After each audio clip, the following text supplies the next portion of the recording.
Smolder, and this is my file to the final project.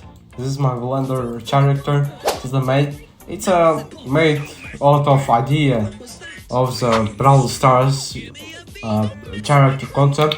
It's like one of the Brawl Stars. I think Brawl Stars type of characters that I created, that I think of.